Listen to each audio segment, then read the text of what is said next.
There is a second brain in your gut. How you think, how you feel, everything is decided by what's happening in the gut. Such a powerful instrument, if you do not know how to handle it, it's a serious problem.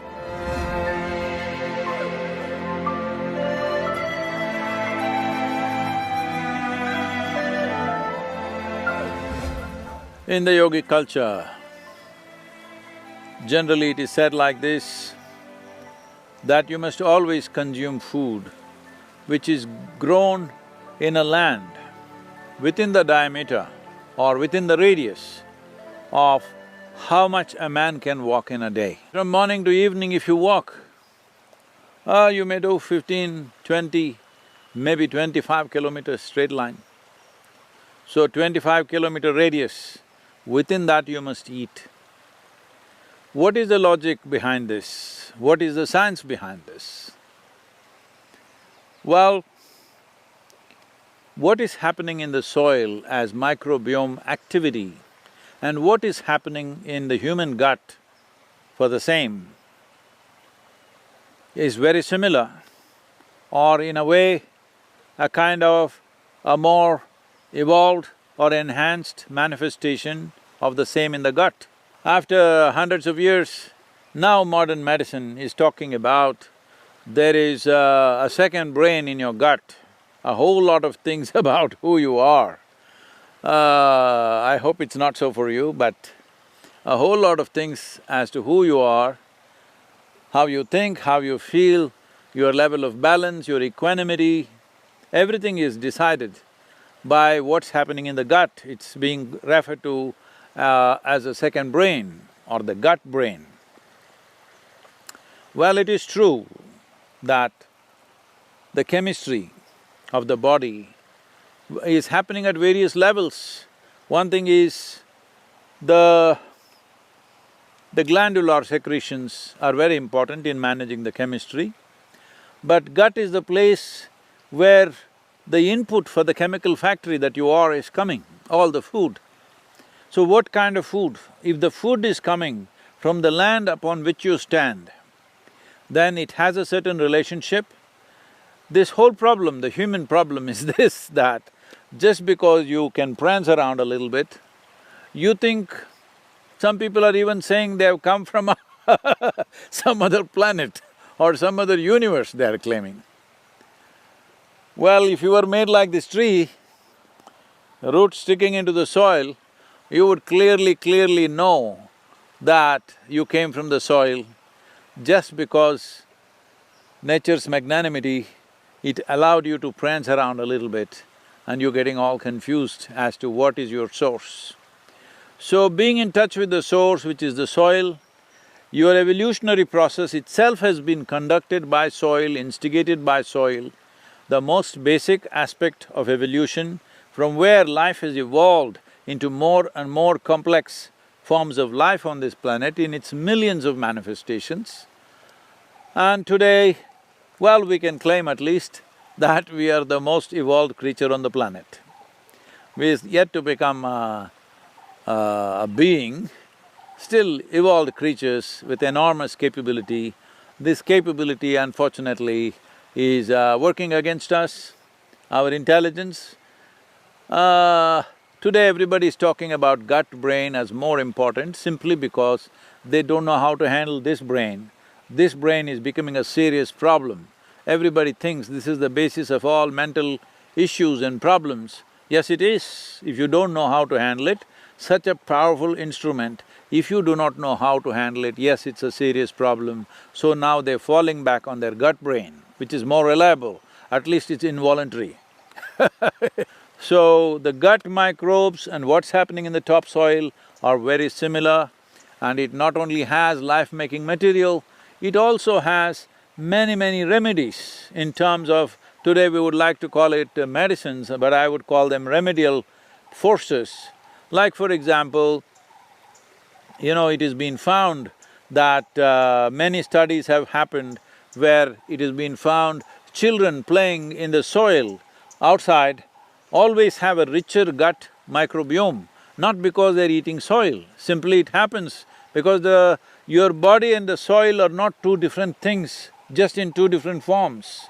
Whether you make a pot out of this soil, or you make a picture out of this soil, or you make a human body out of this soil, it is all soil.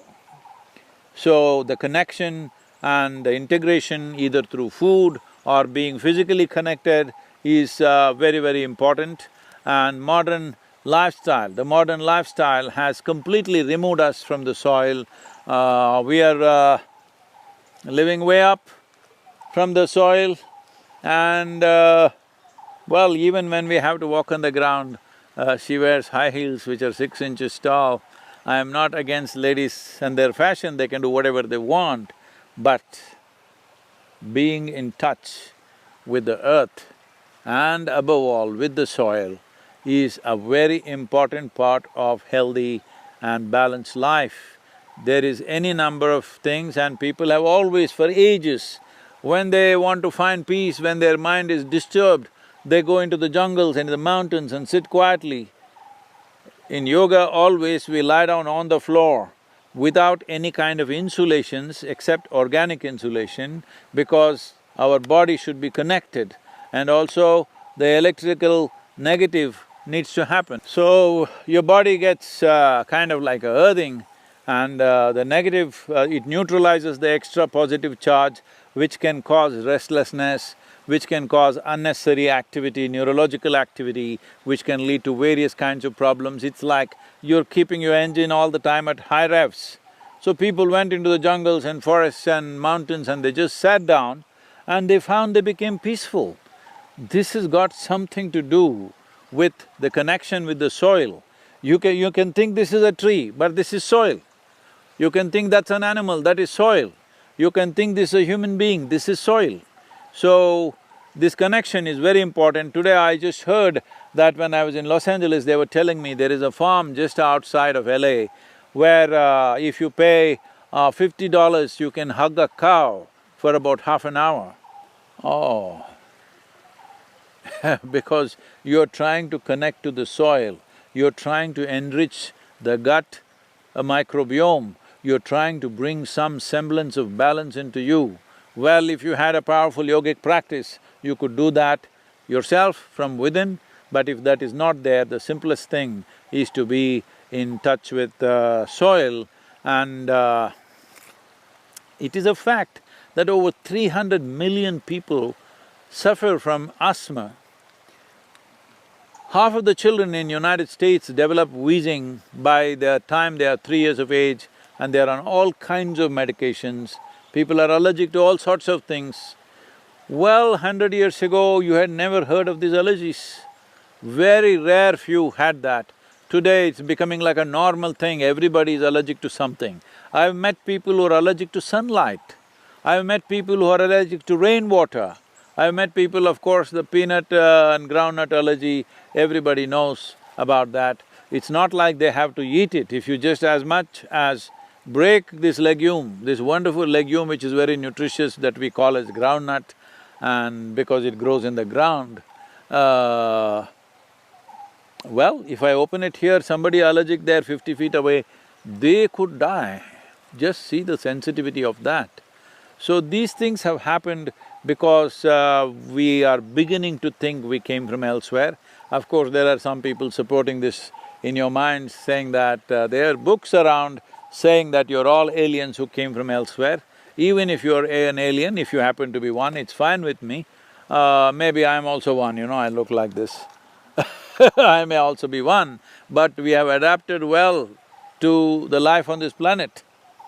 So, our life, our body, our food and our death is with the soil. It must be understood that those who live in farms and open areas, the propensity towards allergies is way less for rural children and children who live elsewhere. Have you heard of anybody in Africa having pollen allergy or something else? Have you heard of any tribals who are living close by here, anybody having any lactose intolerance? Such things are unheard of. This only happens in affluent societies because we think affluence means we should become hydrogen balloons. that means we must be away from the earth in every possible way.